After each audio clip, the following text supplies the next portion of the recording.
Ребята, всем большой привет из Перу, из Лимы. Пришлось записать небольшую подводку к этому видео, потому что без нее будет достаточно сложно разобраться в видео. Точнее, не сложно, а мне будет сложно смонтировать так, чтобы вы поняли последовательность действий. В этом видео я расскажу, как я получал вид на жительство в Перу, в Лиме. Ну что, ребята, можете меня поздравить, получил резиденцию в Перу. За примерно 2 месяца я уложился. Достаточно быстро все прошло. Я не буду рассказывать о том, какие здесь есть программы на получение вида на жительство. Чтобы не затягивать это видео, буду рассказывать только по своей ситуации. Кому не интересно смотреть о том, как я получал вид на жительство в Перу, в этом видео будет еще пару сюжетов из Лимы. Первое, это русская встреча. Мы с ребятами собрались, с которыми я познакомился вот только буквально недавно. Здесь проходило празднование Дня народного единства 7 ноября в русском доме. Здесь есть в Лиме посольство, а есть отдельно еще русский дом. Мы немного опоздали на само представление, как-то концертную часть, потому что Лисета сейчас работает достаточно допоздна. И мы пришли уже под закрытие, но успели на фуршет и немножко успели пообщаться, познакомиться с местными жителями.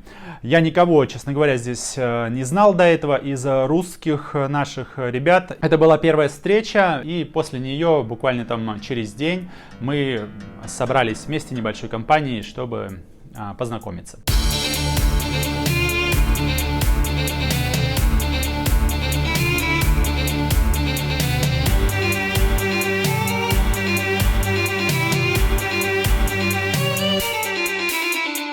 Сегодня 9 октября 2024 года. Нас сегодня позвали в гости ребята. Здесь русские, которые живут в Перу. Сегодня будем готовить такое мясо. Здесь получается сосиски, говядина и свиная шея.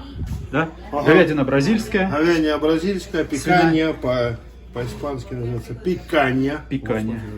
Ага, вот она, отлично. И шея свиная. Да, и, свиная шея и сосиски.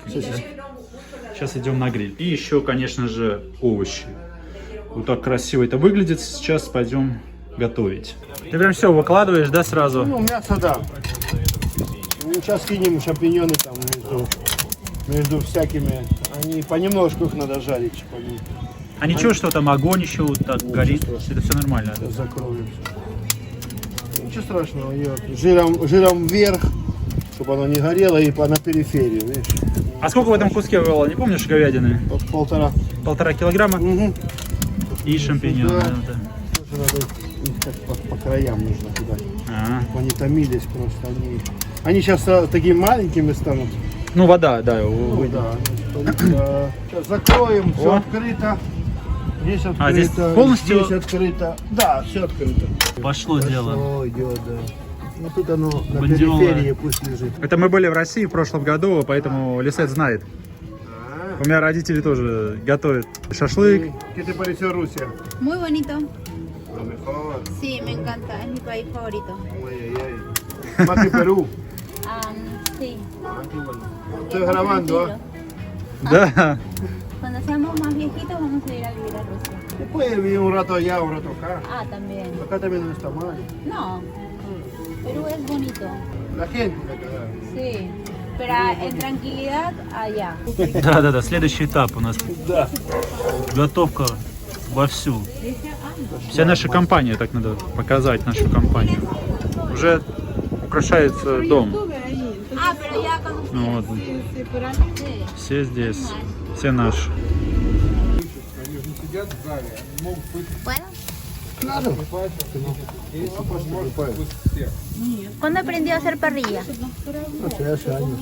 Oh, tiene su aparato. Sí, tengo mi padre. Ojo. Obvio. Se ve rico. ¿Y eso también va a poner acá? Sí, estoy poniendo de poco. porque ¿Este es no- pollo? No, es bondiola. También prepara shashlik, ¿sabes? ¿O qué? Shashlik. También. Lo que pasa es que no uso los palos de acero, pero es lo mismo. Yo tengo los palitos de acero. Sí. Pero es lo mismo, ¿cierto? Sí, son lo mismo. No. Necesitas otro tipo de parrilla para hacer eso. Para hacer, sí, es verdad. Borscht, prepara borscht. También. Claro. Pilmini. También. Yo pienso que el shashlik es igual que este. Sí, pero lo haces en pedazos. Pero lo hace en pedazos, sí. Ajá. Yo le digo a él que es igual. Él dice, Igual no, es. no, dice. Sí, es igual, le digo. Como En parrilla. principio es lo mismo. Sí. No queremos frito. No, está bien. Está bien. Mi amor, mira, este muy bonito. Смотрится очень вкусно. Ну, просто очень. Сиренцы, señores, por favor. Сейчас салатика попробуем. Вот смотрите, что у нас Салат получилось. обычный. Обычный И- советский и салат. хорошо, что Помидоры, обычный. лук и, Хорошо, что и обычный. огурец. Чуть-чуть. Очень вкусно. Прям как наш шашлык. Так, Вкус такой прям как у шашлыка. это у Ну, нас только там не шея. замачивается, просто Шею соль. положим и возьмем кусочек вот этот. Бразильское Пиканье. пиканье. Picaña.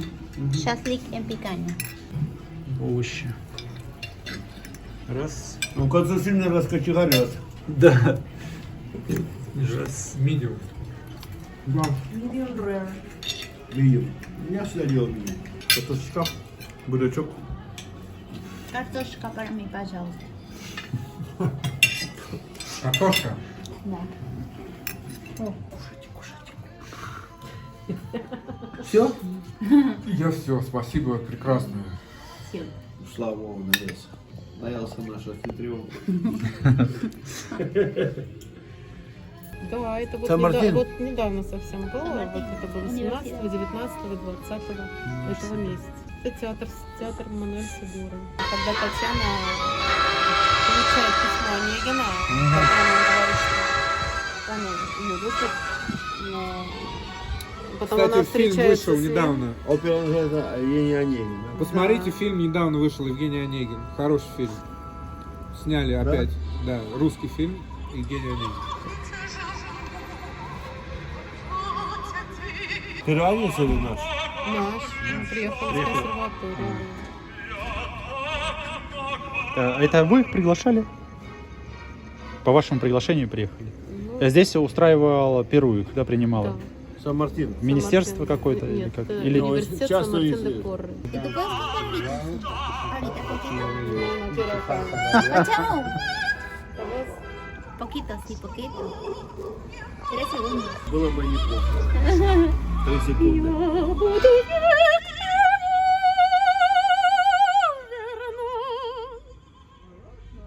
Обалдеть. Ну это талант, потому что это выучить невозможно, правильно? Научиться так петь. Вы можете сказать на видео, кто вы вообще, а то, ну, чтоб люди хоть это посмотрят. Могу. Скажите, пожалуйста. Директор Института искусств Университета Сан-Мартин де Поррес в Лиме. Это факультет музыки. Супер. И здесь в Перу вы как преподаете и Преподаю, да, преподаю. Приглашаем некоторых певцов, а остальные все это участники нашего факультета. То есть между студентами, педагогами факультета раздаем роли, и все участвуют. Хор тоже это наши студенты. перуанцам понравилось, интересно это. Да, был заполненный зал полностью. Мгм. То есть это театр, самый старейший театр в городе Лима. Называется театр Мануэль Сегура. В каком вы году в Лиме? В 91-м приехали? Первый раз приехала в 91 году. Да, Учиться с детства надо. с детства. То есть я сейчас вот так сходу взять, ну не сходу, не научусь уже. Ну, в зависимости каким уровнем. Да, то есть Мгм. можно, конечно, чему-то научиться и во взрослом возрасте, но Но лучше в детстве. профессионально, чтобы профессионально, конечно, чем раньше начать, тем лучше будет результат. А тенор это выше, чем баритон, да? Тенор выше. Да, конечно. Баритон ниже. Ниже. А бас еще ниже, Да. правильно? Я пел в это в школе. У меня было великое пение. По долинам и по взгорьям. Помню эту песню. Шла дивизия вперед. А что там у Онегина для Арии Онегина? Что он там поет? Ну, пару слов. Мой дядя самых честных правил. А, А в Когда не в шутку каком за тоне? не мог. Мой дядя самых честных правил.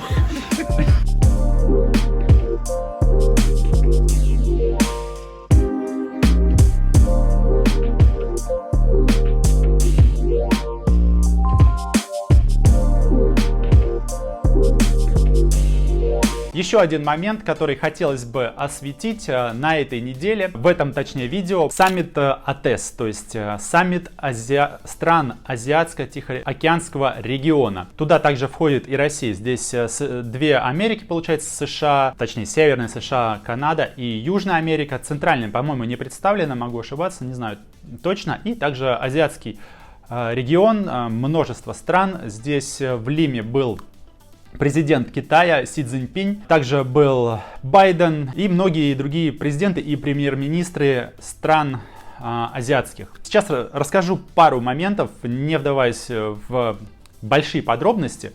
Это будет такая новостная сводка, небольшая, потому что достаточно значимое событие для Перу. Хочется его осветить, возможно, кому-то будет интересно. Главным ключевым событием саммита это было открытие мегапорта, который находится в Чанкае. Его как раз открыли вот на этом саммите. Это очень большой проект. Наверное, сейчас это самый современный и крупный порт на Тихоокеанском побережье Южной Америки. Это нужно Китаю для большей экспансии Южной Америки, потому что, ну, как вы могли слышать или знать, то, что у Китая сейчас проблемы с Соединенными Штатами, с Европой, они вводят там пошлины на их товары, на автомобили, и достаточно сложно реализовывать всю продукцию Китаю. Китай очень промышленная страна, он производит очень много продукции, ее нужно куда-то сбывать. И сейчас, вот что я здесь вижу, Китай начинает активную экспансию в Латинскую Америку, в Южную Америку. И Перу вот совместно с Китаем построили такой большой порт. Здесь все радуются этому событию. Много рабочих мест. Также продукция вся будет идти через этот порт в Китай. Из Китая в Южную Америку будет проходить также через этот порт. То есть это будет как распределительный хаб в Южной Америке. Надеются перуанцы, что это будет взаимовыгодное сотрудничество. Не только Китай будет получать от этого бонусы. Также для Перу будет возможность поставлять свою продукцию. Это более короткая и дешевая логистика. Соответственно, с азиатскими регионами Перу производит достаточно много продукции. Как продовольственные, так и непродовольственные, полезные ископаемые есть в Перу. Это было главным событием саммита для перуанцев, значимой такой новостью. Что еще было из менее значимого? Перуанцам подарили американцы 8 вертолетов, это было как donation, то есть подарок. И также около 100 вагонов поездов, там несколько локомотивов и вагонов к локомотивам подарили также американцы, по-моему, штат Калифорния. Все это обсуждалось в комментариях под видео, под новостными каналами, где об этом рассказывалось. Перуанцы говорят, что они обсуждали, что это достаточно такие старые вещи, и вертолеты, и вагоны эти, которым уже там, по-моему, по 40 лет. Если это действительно за donation, то есть в дар, ну, тогда почему бы и нет. А так я не знаю, на каких там условиях, но перуанцы немножко над этим как-то саркастически к этому отнеслись и немножко так начали в комментариях немножко над этим шутить. Также были еще другие различные соглашения, менее значимые, но из, наверное, самых это вот самое такое главное. Еще здесь обсуждается то, что я увидел в последнее время, строительство железной дороги высокоскоростной из Лимы в Ику. Это такое одно из достаточно интересных мест, туристических, во-первых, потому что там оазис Уакачина, туда едет достаточно много туристов. И также там выращиваются основные плантации винограда, находятся голубики, авокадо, по-моему, там же выращивается. То есть там достаточно много продукции. Возможно, по этой еще причине собираются построить железную дорогу. Честно говоря, не знаю, будет только пассажирское движение или грузовое, но поезд туда планируют запустить к 32-33 году. Сейчас это обсуждается. Понимаю, что это будет примерно аналог, я так посмотрел, как строили мексиканцы вот этот поезд Майя по Юкатану, который сейчас запустили в Канкун, Тулум. Так что здесь это тоже обсуждается, тоже приветствуется, и надеется, что все-таки перуанцы эту железную дорогу построят, и чем раньше, тем лучше. Еще одна новость, не знаю, насколько это правда, но некоторые каналы и ресурсы обсуждали эту новость. Перуанцы якобы подписали соглашение с НАСА о строительстве космодрома на севере страны, в Пиуре, по-моему. Я спросил у чата GPT, чтобы проверить информацию. Сейчас вам покажу, что он мне выдал. Если это правда, то это, конечно же, классно. Это место находится достаточно близко к экватору. Это очень удобно будет. Но, честно говоря, пока скептически лично я к этому отношусь. Информации не так много. И плюс там в чат GPT, когда ответил, что-то мне показалось слишком маленькая сумма строительства. Но это пока что, мне кажется, на фоне больше слухов.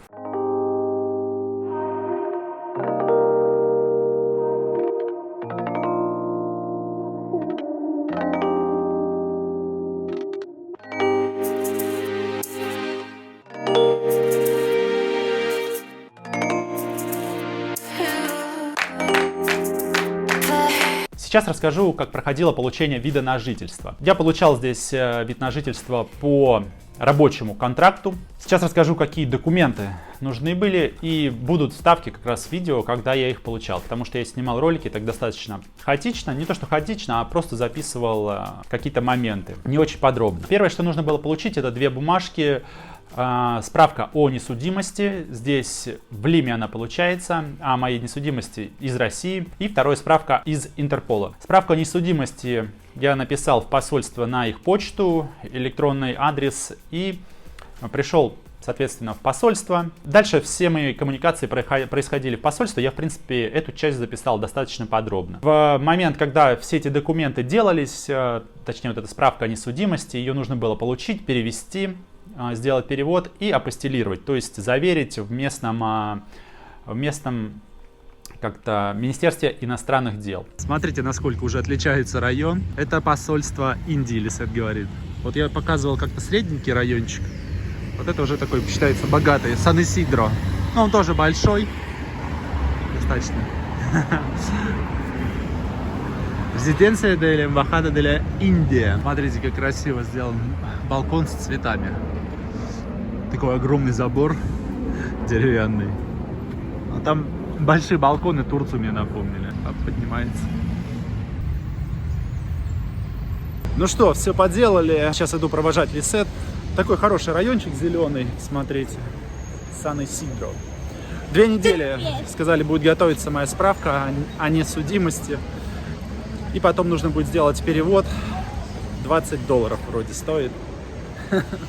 И параллельно я начал делать справку из Интерпола. Это тоже было очень просто. Я записался на сайте Интерпола здесь в Перу, выбрал время встречи, пришел назначенный час, и мне выдали справку. Какие-то я оплачивал там пошлины небольшие, совсем маленькие. Перевод справки за апостиль, по-моему, что-то 30 солей за одну страницу. И она была на одной странице, там, в общем, расходы небольшие. Всем привет! Сегодня 13 сентября 2024 года. Только что вышел из Интерпола, получил там документики. Это нужно для регистрации вида на жительство здесь через работу. Просто очень получить. Записался на их сайте, выбрал дату и приходишь в назначенное время, в дату свободную. Оплатил пошлину, там, по-моему, 30 солей. В районе 500 рублей, наверное. Пришел сегодня, заполнил карточку, сделать нужно было копии паспорта вашей этой ситы, то есть назначение этой встречи, и оплату пошлины. 3 копии. Заполняешь карточку, там просто все. Нужен адрес, где живешь, телефон, номер телефона и фамилию, имя. И нужно проверить зубы еще. Там сидят врачи, проверяешь у них зубы, все это бесплатно. И идешь к работнику Интерпола, и тебя там проверяют, могут вопросы задавать, зачем получаешь эту карточку. Вот. Ну, говоришь, я сказал, что для работы. И все, быстренько пальчики у меня откатали, сфотографировали и отдали бумажку. Я, честно говоря, взял зачем-то рюкзак, думал, куда мне положить документ потом. Взял с собой файлик, а они там на выходе потом выдают такие конвертики. Здесь все с конвертиками, с такими. Все, сейчас еду домой и надеюсь, на следующей неделе уже будет готова моя справка о несудимости. Поеду в посольство наше и заберу ее. Всем привет! Сегодня 24 сентября 2024 года. Я приехал к посольству, российскому посольству, чтобы забрать свою справку о несудимости. Эти стены — это стены нашего посольства. Так, сейчас иду, мне к 10 назначена эта сита, встреча. Такой классный райончик здесь, много посольств разных, Сан-Исидро, наши стены.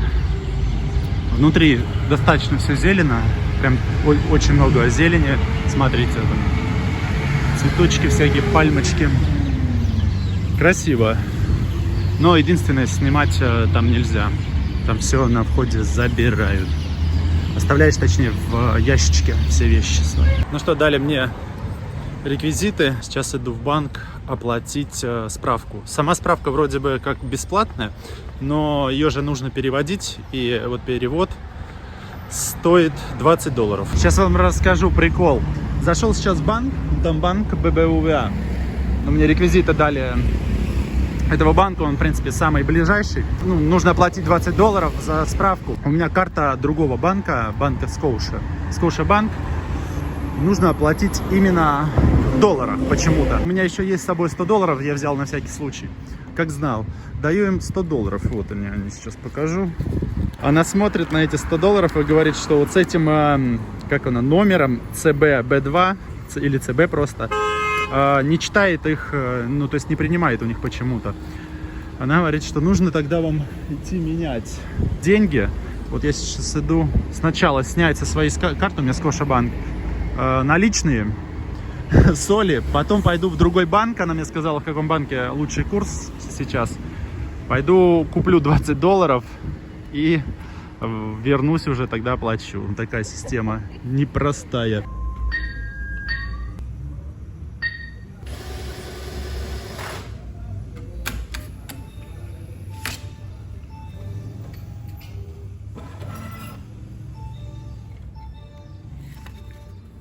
Так, снял себе 100 солей. Этого хватит. Сейчас пойду в другой банк, обменяю. Так, квест почти выполнен. Идем дальше. Так, ну что, $20 я приобрел. Идем обратно в банк ББВА оплатить пошлину за перевод. Ну все, готово. $20 оплачено. Ощущение как в компьютерной игре какой-то. Как действительно какие-то квесты выполняешь, ходишь.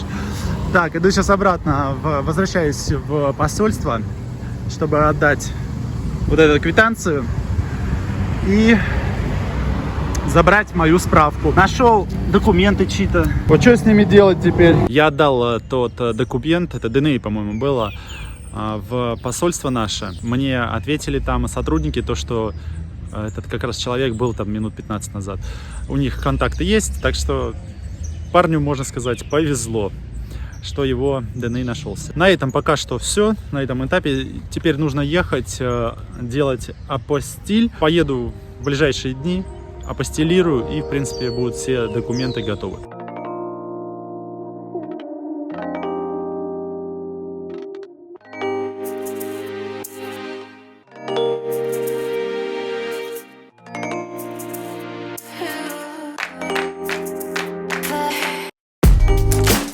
Ну что, вот так выглядит справка о несудимости, апостилированная в Министерстве иностранных дел Перу. Вот там справа, правое окошко, забирается этот документ. Вот здание Министерства иностранных дел Перу, Министерия Экстериор дель Перу. Вот здесь документ забирается, вот в этом здании, вот он вход был, я показывал. А вот здесь направо поворачиваете, туда, там документы подаются. Вон там в конце. Там в конце вход налево, там документ подает. И все это располагается вот прямо рядом с главной площадью Пласа де Арма. Вот она, буквально тут 200 метров уже видна. Сейчас я до туда прогуляюсь. Ребята, на этом все. Забрал я свои документы. В принципе, для любого варианта вида на жительство вот эти два документа, справка о несудимости из России, если вы из России, и справка из Интерпола, они понадобятся. В этом видео я вам показал, как их можно получить. Все достаточно просто и стоит это недорого. Но я пытаюсь получить здесь свой вид на жительство через работу, и поэтому расскажу и покажу, что нужно дальше сделать, и потом покажу, получилось ли у меня все-таки в итоге получить этот вид на жительство.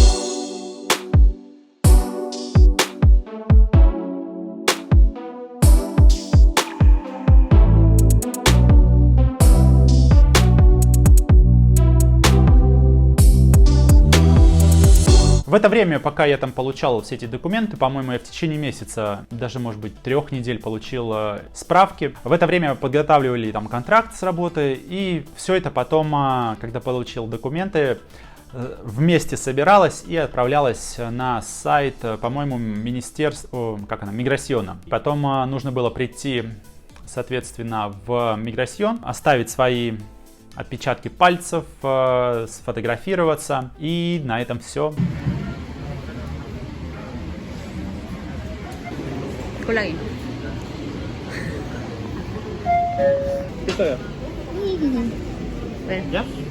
Сегодня уже 12 октября 2024 года.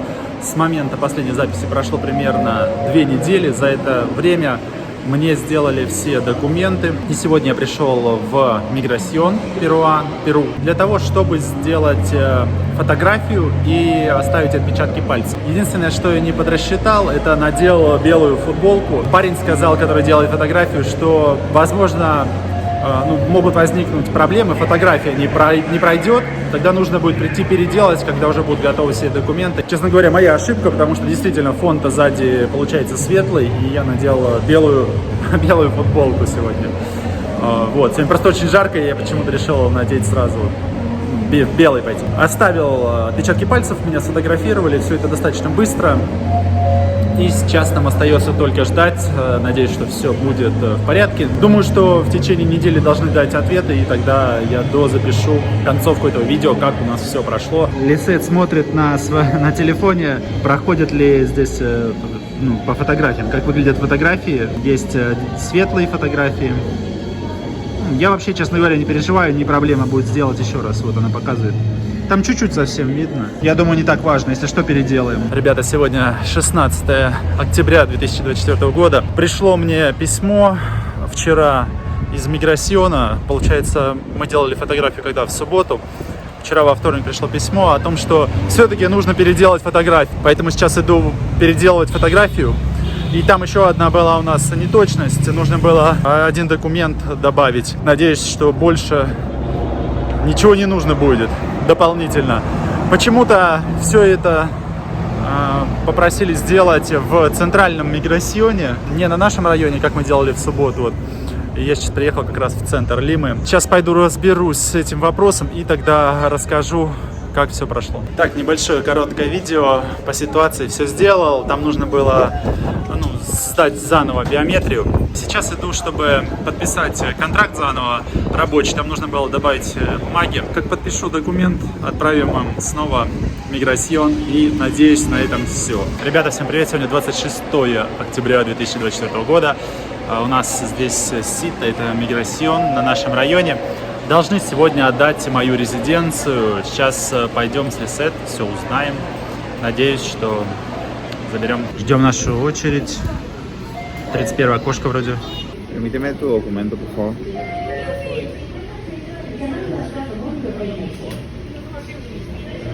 Вот так, очень просто, никаких задержек. В этом плане здесь бюрократия сработала достаточно быстро.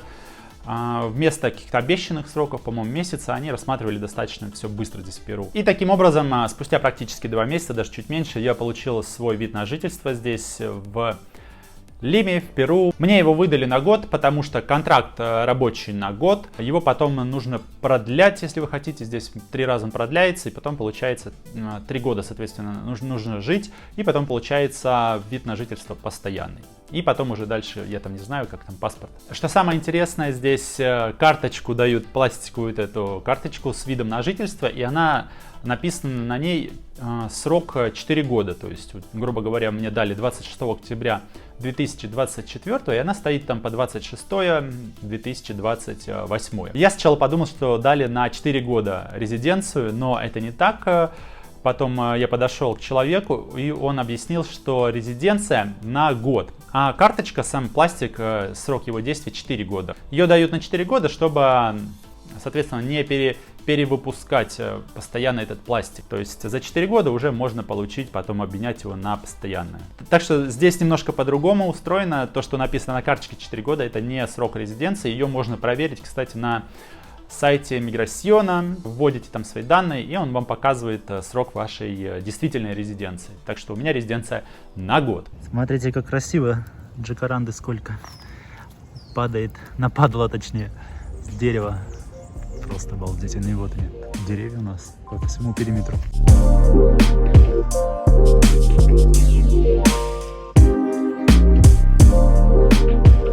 ¿Cómo se llama este plato, amorcita? 5 continentes: causa, chicharrón, ceviche tiradito, ceviche con sabor tiradito amarillo, ají amarillo, Arroz con mariscos. mariscos y ceviche de pescado. Классика. Я очень хотел попробовать это каусу, вот это блюдо. Это такая картошка с двух сторон. А между ней авокадо, и дальше вы можете заказать или какую-нибудь рыбу, или там, как они называются, креветки, или мясо краба. Рис с морепродуктами очень вкусный тоже, здесь он везде продается. Классический севиче. Это севиче с каким-то другим соусом. И чичарон — это зажаренная вот рыба. Обычно зажаренные кальмары, осьминоги у них, но здесь сегодня рыба. Так, сейчас попробую. Первый раз буду пробовать. Надеюсь, очень вкусно. Это очень известное блюдо здесь, в Перу. Кауса. Но я еще никогда его не пробовал. Смотрите. Ese de langostinos, ¿ok? С креветками. Давай, давай.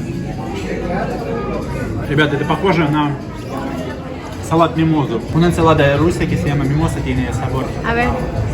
Poco parecido. Давайте попробуем севиче.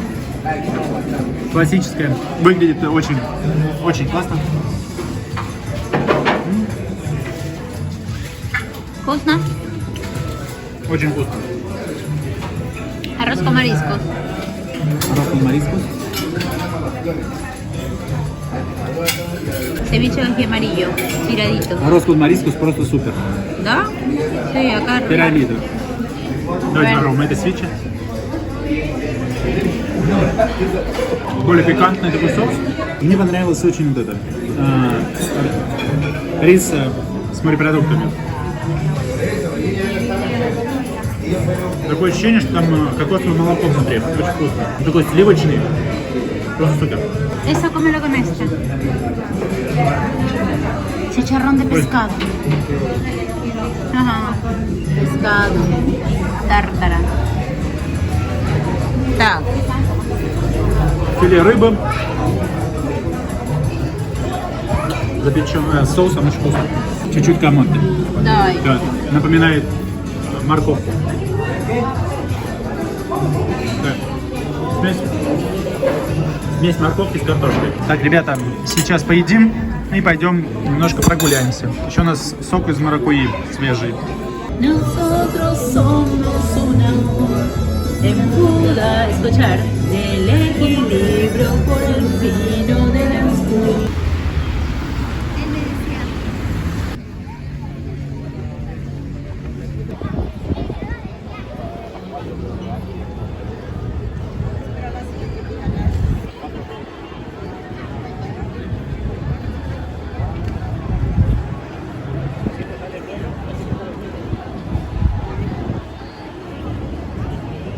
Мы сейчас на набережной, в Ларкомаре точнее, набережная там внизу, а мы в Ларкомаре.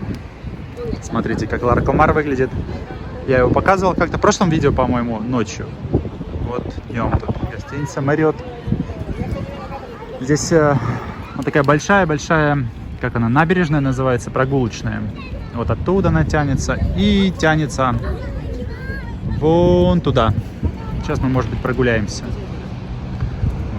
И внизу дорога идет, автомобильная проходит.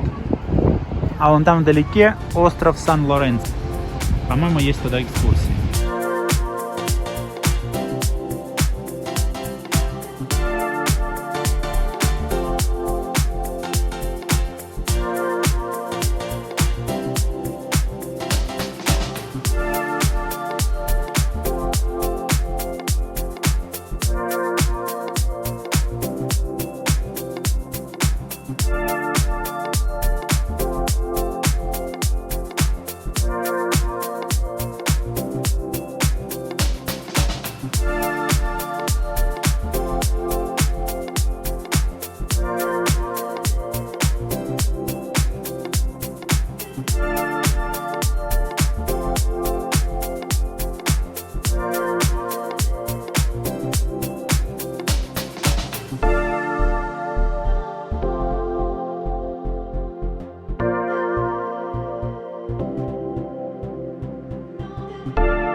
Смотрите, какой закат у нас. Вообще обалдеть. Такой тигровые облака. Классно.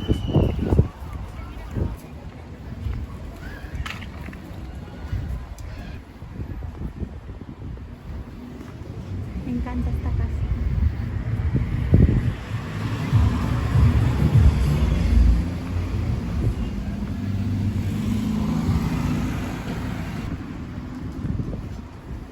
Huele rico. Да, пахнет очень вкусно. Си. Смотрите, их сколько. Забыл название. Это, по-моему, ядовитое растение.